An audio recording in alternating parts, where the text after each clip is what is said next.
I changed a lot when I toured around the United States. I went to 40 cities and got to meet with grassroots leaders that are showing up day in and day out, serving their cities. These people that are showing up every day that are taking care of their communities are the heroes. Our mission went from cause marketing, which is look at all the amazing work that we're doing as a company, to marketing a cause, which is look at all the amazing work that they're doing as an organization. We started very success driven, very capitalistic, all about profit. The next evolution of where business is heading is companies are not like, look at how much we're contributing, but empowering people to actually contribute.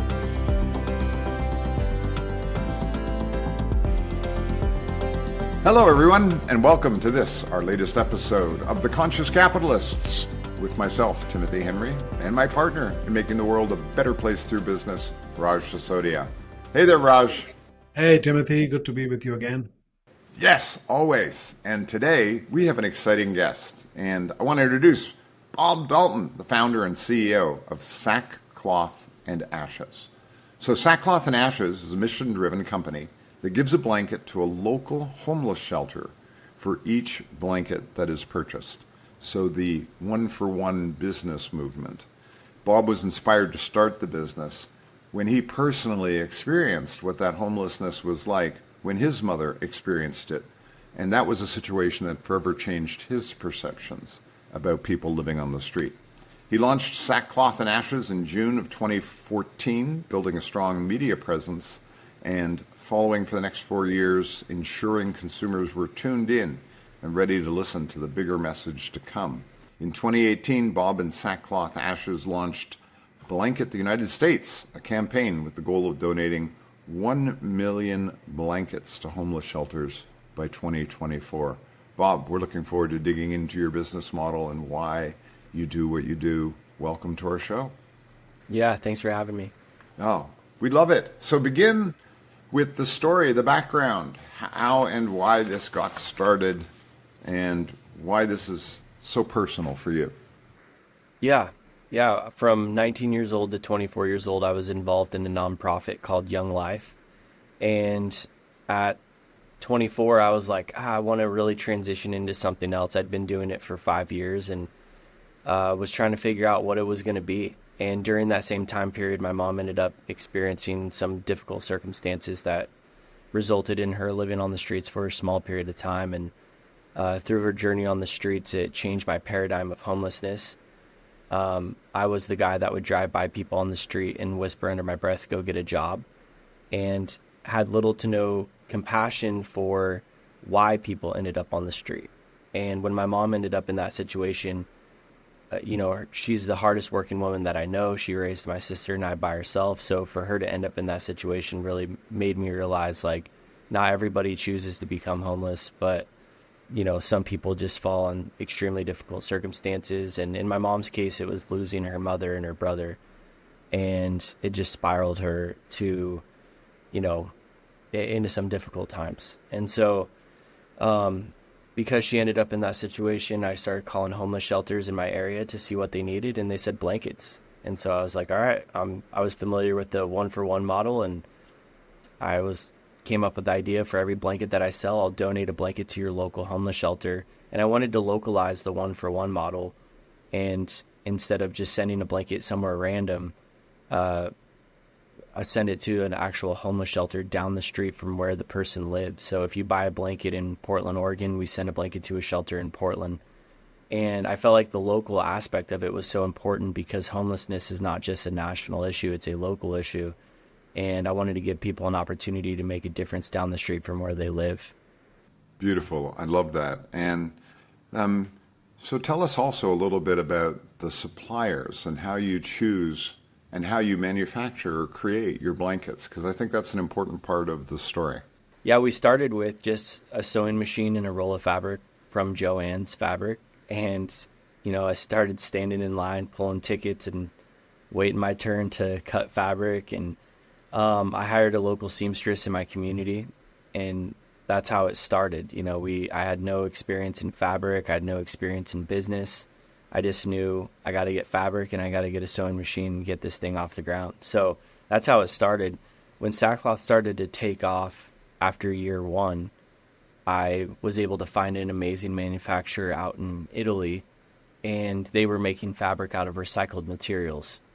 And so I thought it was the perfect fit. They had the ability to really scale, and they shared with me they can make 300,000 blankets a month if they needed to. And so it was just kind of the perfect partnership right out the gate.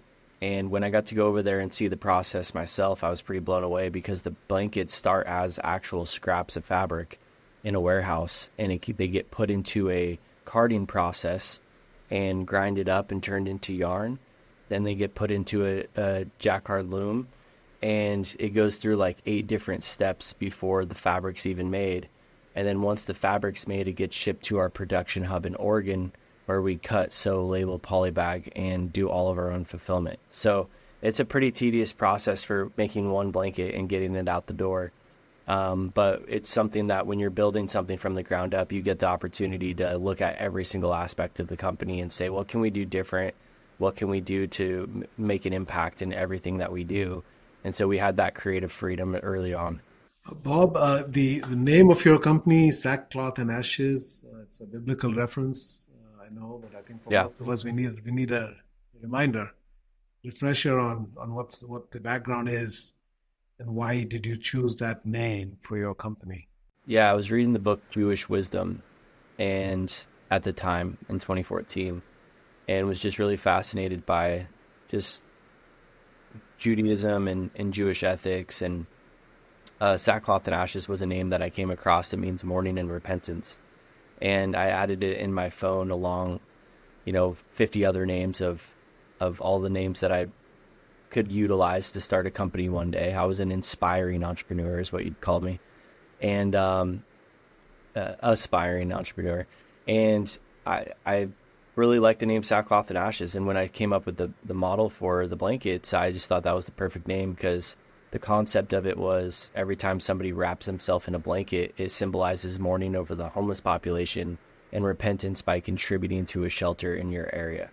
And so there was enough mysteriousness about the name. It's a religious name, shared both in the Old and New Testament. It came out of Jesus's mouth. But there was like a mysterious enough aspect to it where I didn't feel like it would get caught up as being pinned as like a religious company.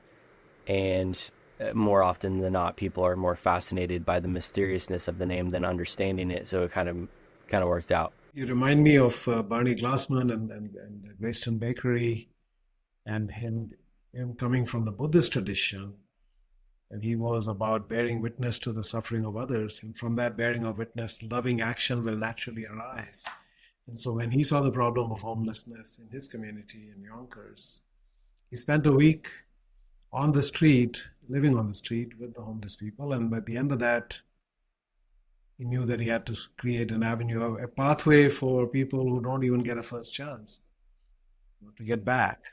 Because there are people who get caught up in the criminal justice system at a young age, and then they can never get a job once they are part of that because of the stigma associated with that. So it's wonderful that I think this is, both of these stories are great examples of finding meaning in the suffering, right? Your mother experienced suffering, in his case, he saw the suffering, and then finding a way to heal that. So you are very much a healing business. Yeah, and the story really came full circle. I was doing a blanket drop where I actually go to different shelters and programs in the United States and donate blankets in person and get to learn about different programs. And one of the programs I was doing a blanket drop at was a organization called Shepherd's Door in Portland, and it's a women's program. And as we were passing out blankets, the gals that worked at the facility said, "Hey, where's your mom now?" And I said, "Oh, she's still struggling and going through a difficult time." And they said, "Well, we have 38 out of 40 slots filled here at the program. Is there a chance you could get her here?" And I said, "I'll try." And my mom ended up being willing to come into the program, and she, after 1 year, experienced 1 year of sobriety, stayed another year, hit 2 years of sobriety. They hired her on staff, and now she works full-time at a detox facility helping people transition off of addiction. And so her story is a story of redemption and hope that I'm aware that many don't get to really experience, but it does show that it is possible. And I was at a point in my relationship with her and my journey with her that I did feel like it was a hopeless situation. And so it's amazing that she was able to inspire this business, and then the business was doing a blanket drop and ended up leading to her full health and recovery, and she's doing amazing now. Powerful story, a powerful story.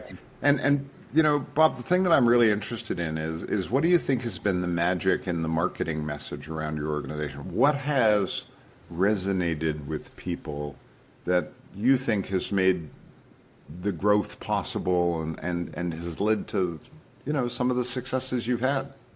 It's changed over the last decade. We just hit a decade in business, and the first couple of years it was both the impact of the one for one model, and it was collaborating with a lot of photographers on Instagram that really helped not only share the story of the impact side of things, but they really painted the picture of the lifestyle aspect of the brand. And blankets are, ironically, I kind of hit the jackpot with them because they can go in any photo in any type of space or the outdoors, and they're very photogenic when it comes to being able to use blankets to take photos in any situation. And so there was a lot of storytelling that we did from a lifestyle perspective. And then 2019, I started to talk with different Native American artists and decided to discontinue a lot of our designs because I found that a lot of the designs that we had carried were offensive to the Native community and culturally appropriating. And I discontinued all of those blankets, and that opened up the door for me to partner with different Native American artists.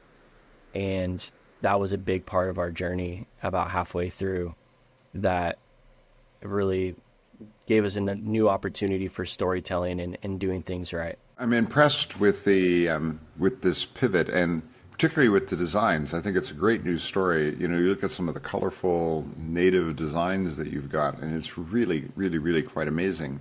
But I'm also interested about the marketing for cause, and again, back to this idea that part of your value proposition, part of your purpose is your one-for-one model. And you also offer a really great product, right? So you've got this really great product and you've got this model. How does that affect as you look forward trying to grow the business? I mean, where's the next step for you in terms of the growth and getting the message out there? Our business has gone through a couple different transitions. We started off with our goal is to donate as many blankets as we possibly can. Like, that is the goal. Shelters need blankets. We want to donate blankets, and we'll continue to do that. But what I realized throughout the journey was, when I launched Blanket the United States in 2018, I launched it with the narrative that Sackcloth and Ashes was the hero of this campaign, and we're going to donate 1 million blankets. And I changed a lot when I toured around the United States. I went to 40 cities and got to meet with grassroots leaders that are showing up day in and day out, serving their cities. And it changed me because it made me realize that Sackcloth's not the hero. That these people that are showing up every day that are taking care of their communities are the heroes. And so our mission went from cause marketing, which is look at all the amazing work that we're doing as a company, to marketing a cause, which is look at all the amazing work that they're doing as an organization. And I realized that the power of business, where I think companies are heading in the realm of impact, is we started very success driven, very capitalistic, all about profit, and we evolved into cause marketing, which is like do good brands and companies that want to make a difference and look at all the amazing work that we're doing as a company. The next evolution of where business is heading is where companies are not like, look at how much we're contributing, but empowering people to actually contribute. And so we're making that shift ourselves as a company. We went from look at all the ways that we're contributing and look at all the ways that we're making an impact to asking the question, how can we help empower our customers to make an impact in their local communities? And so we actually just changed all of our packaging on our 10-year anniversary, and this is on the top of all of our boxes. Make a local impact. And when you open up the box, there's 3 ways that people can make an impact in their local community by scanning that QR code. And that's our goal now, is we're not focused on how much impact we can do as a brand, because the truth is we can only do so much impact as a brand, and we're not the hero of the story. But if we can help empower and inspire people across the nation to do something in their local communities and help them get connected to the grassroots work in their communities, we're going to see a lot more change than if Sackcloth and Ashes was the one trying to do something impactful on its own. And so that's the next shift in business is, I talk with a lot of real estate companies now, a lot of mortgage companies, a lot of companies that we're partnered with, and they're all like figuring out like what to do next. And I'm telling them, I'm like, look, the big check donations, that's not going to cut it in the next season. Nobody, if you want to be liked as a company, give one of those big checks away. If you want to be respected as a company, find creative ways to empower your customers and your employees to make a difference in their communities. And that's the next wave of where capitalism is heading in a positive way. So that plays neatly into your Love Your City Foundation, I suppose, right? And the approach you're taking there. Say a little bit more about the foundation and what success looks like for that. Yeah, Love Your City was a website and a foundation that we created during COVID because I had been meeting people over and over again that are like, I want to make a difference, but I don't know where to start. And then on the other hand, I was hearing all of these organizations that are like, we're desperately in need of support and help. And I was like, this is such a weird gap that we're experiencing in the United States, where you have all these people that want to do something and all these organizations that need support. And why isn't there stronger bridges to help people get connected on a local level? And so we launched loveyourcity.org, where you can search your city and view all the different organizations in your city and learn how you can get involved. And this is like very, very phase 1 of what I want to do long term. Because this is just a directory. It's just a database. And my team did build it from the ground up. And I would say it's one of the more robust databases of grassroots organizations in the U.S. But it's very, very V1 of where I'm wanting to take things. We need more public participation. And the reason why we don't have public participation is because we have a lack of leadership and we have a lack of platforms that are allowing people to contribute. And when all we do is tell people that you can donate or volunteer, there's no innovation to that. And we've been telling people to do that for the last 30 years. And it's clearly not working, or at least it's not working enough for us to see legitimate progress in our cities. And that's what I'm going to be focusing on over the next decade. And I want to go back to the box that you showed us. So that has 3 things that you can do in your community. So it's customized to each location. 3 things in the sense of you can buy a blanket, we'll donate a blanket to your local shelter. The second thing is we show you all of the shops that we carry our blankets so you can support small businesses in your community. And then the third is a link to the Love Your City website where they can find the work that's going on in their community and how they can get involved. So, yeah, that's the 3 ways specifically. And then on the bottom of the inside of the box, it says, take it a step further. Fill this box up with the following items and donate to your local shelter.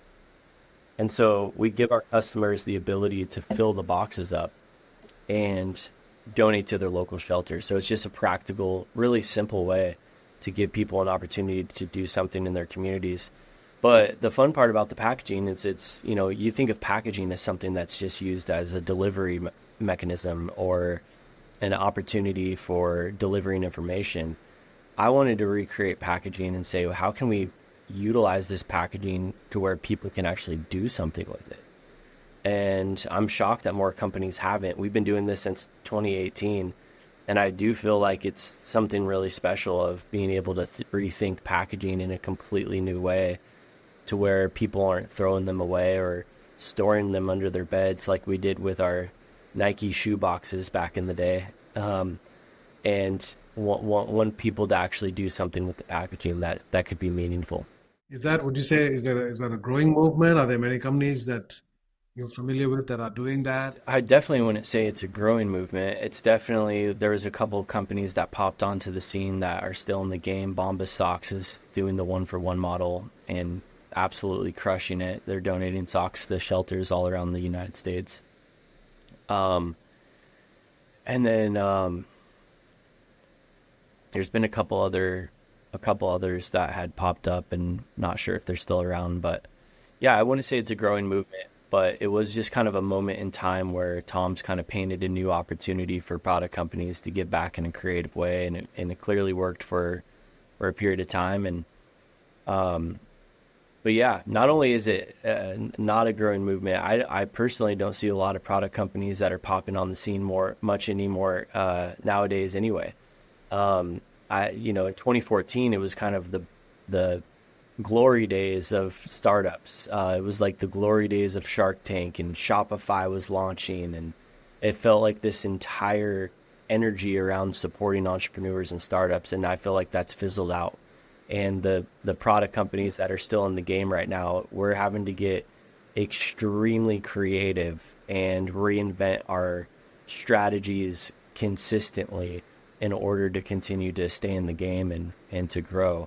And it's a difficult game, the product retail industry. It's things have changed a lot over the last 10 years with big retail and ad spend on social media and influencer marketing, and it is an incredible grind to build a product business, especially the way that we kind of built it. It was kind of old school Nike way, where we have a warehouse, we're doing our own fulfillment. We don't have a 3PL. And so when you go to our warehouse, it has that very old school feel to it, where you're like, this is an old school way of building a brand, and it's probably more costly, and it's definitely more the difficult route, but it's more fun at the end of the day when it comes to the energy of the brand. So, Bob, we've been talking about the external aspect of it, but talk a little bit more about the culture within your organization. And because I think underneath all of this, you touched on it, that people are energized working in this kind of environment, and therefore you're getting a lot more passion and creativity than if you were a traditional product company. Talk a little bit about how that's actually a competitive advantage of yours. Yeah, we're a pretty small team, but the people that are on the team are incredibly dedicated to what we're building. And especially after a decade, I have people that have been with me for the last 7 to 10 years. And, when you're a part of anything for a decade, it becomes a lot more like just a really tight group of people that, are building something that is bigger than just believing in the brand. It's believing in, something that they've been a part of for a really long time. It's a very deep thing at this point for a lot of people. So yeah, that's the exciting thing is we've gone through really incredible seasons, and we've gone through some hard seasons, and you really grow a lot with people that stick around and that you're doing life with and working alongside. And yeah, we've been through everything you probably can go through as a product retail brand in the last decade. And so I have an amazing team, and some of them have stuck with me through thick and thin, and I'm really grateful for that. When we turn the corner on a decade, I turn the corner on a decade with an immense amount of gratitude. So I was wondering if some of the homeless people have ended up working at the company. Is that also an avenue that you say? Yeah, the closest that we got to that is there was a season where we hired a good amount of refugees, and in Salem, Oregon, there's a refugee program locally where we have our warehouse, and we ended up hiring some refugees to do sewing and cutting blankets and that kind of thing. And just trying to provide opportunities for people, like being a small team. If I had like hundreds of employees, that would probably be more feasible. But when you're a scrappy little startup, you're working with what you got and just trying to keep kicking the can down the road. But yeah, I get asked that a lot, and it's like I said, I'm really trying to have Sackcloth be the hero of this particular narrative. There's a lot of better organizations right now that are providing opportunity for the homeless, and I'm trying to do everything I can to support them and bring awareness to them. So, as a category of business, how do you classify yourselves? I mean, you're not a social impact business, are you? Are you a social impact business? Are you an impact entrepreneur? I mean, what box do we put Bob Dalton and Sackcloth and Ashes in? I've never been asked that in an interview, and that's a great question. And I would say that off the top of my head, I feel more like I'm running a marketing agency where I'm trying to promote good work that's happening in the world. And we just so happen to have a product. And so one of the sayings that my dad said often was he would see something positive happening and he'd say, "That's a good thing." And he'd kind of whisper it under his breath. And I feel like that's really been kind of passed down to me in the way in which that I tried to live through my business and through my life, is pointing out the positive things that are happening in the world and figuring out creative ways to elevate that positive work.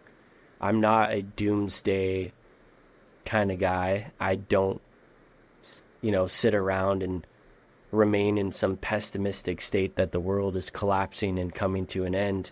I'm very optimistic when it comes to not where the future is heading, but I'm optimistic in that we have the ability to create the future. And I'm trying to inspire as many people as I can in saying that we don't have to try to predict the future or wait around to see what happens. We have the ability to create the future in which we want to see. And we have to do everything that we can to set the next few generations up for success.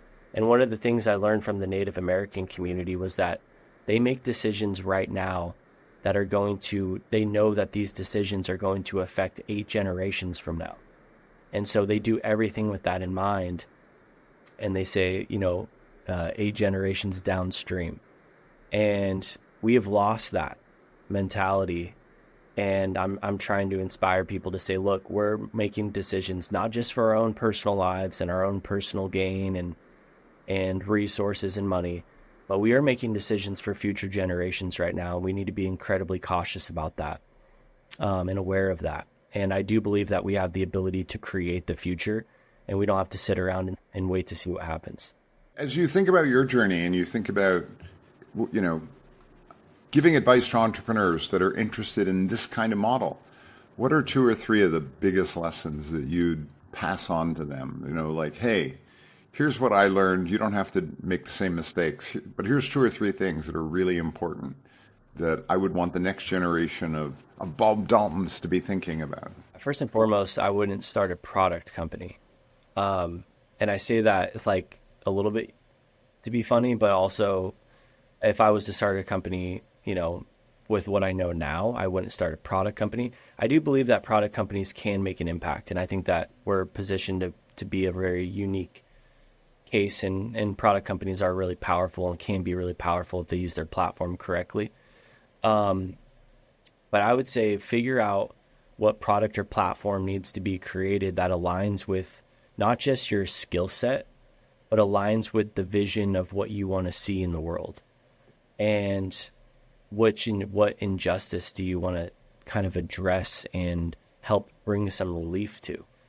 And that could come through a product company, absolutely, but we have an amazing opportunity right now with technology and where things are heading to ask ourselves the question, what is it for me that I can play my role in helping shape where the future is heading?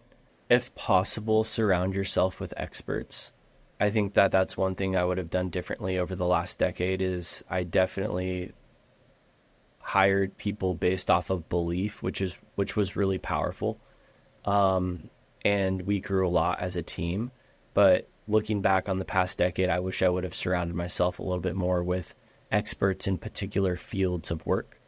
And, we had an incredible run, but I think that Sackcloth would be in a completely different place if I would have brought in expertise for particular roles, and understanding like we don't have everything figured out, nor do we want to like try to learn a lot of this stuff, which there is some power in that.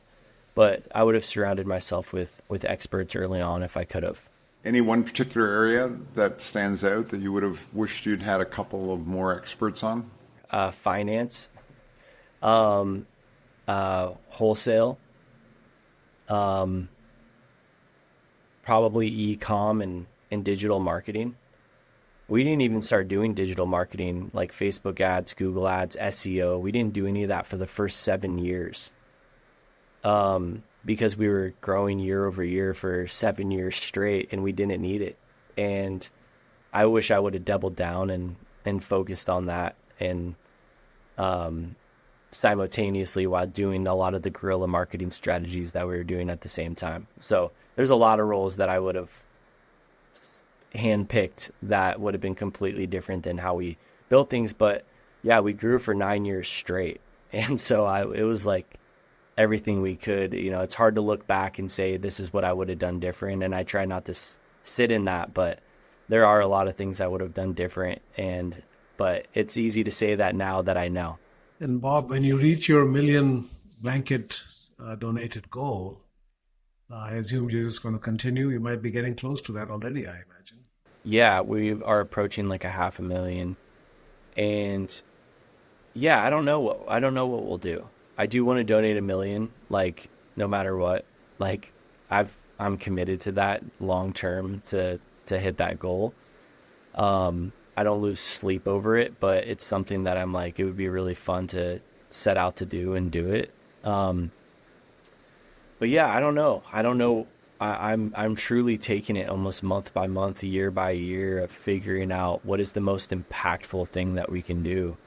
And it's something that I feel like every leader should ask themselves right now is, what is the most effective strategy?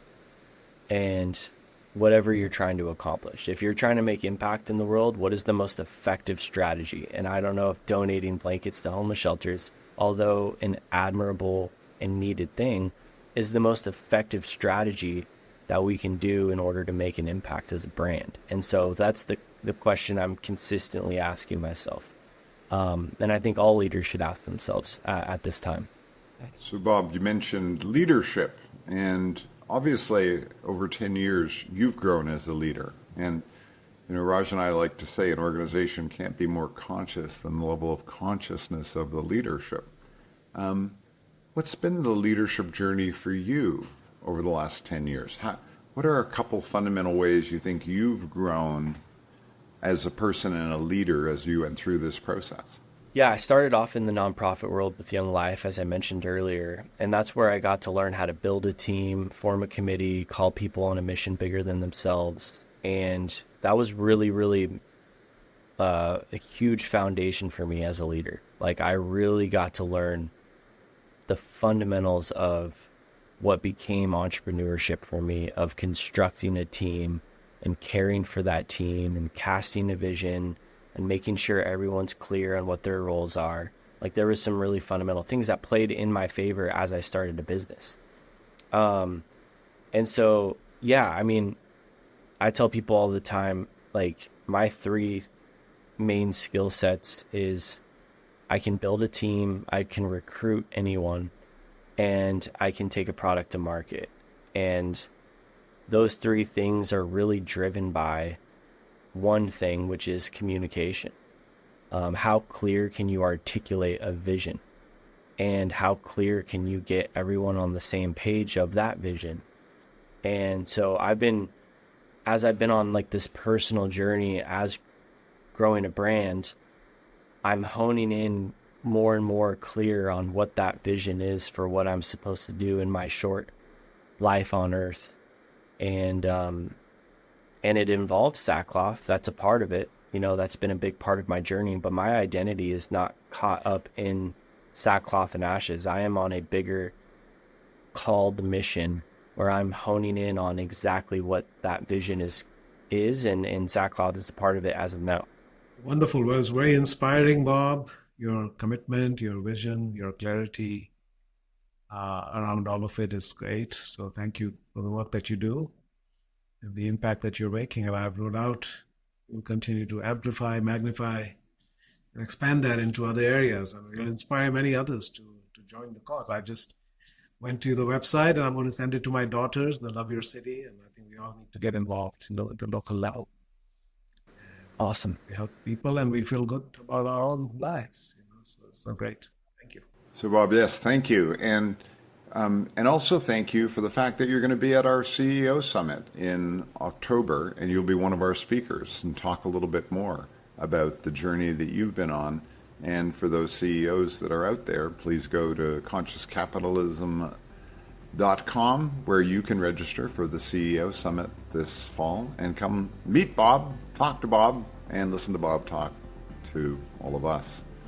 So thank you, listeners. And if you have enjoyed today's show, please go over to Apple Podcast and leave us a comment or give us a score. And on whatever channel you're listening to, please hit the subscribe button.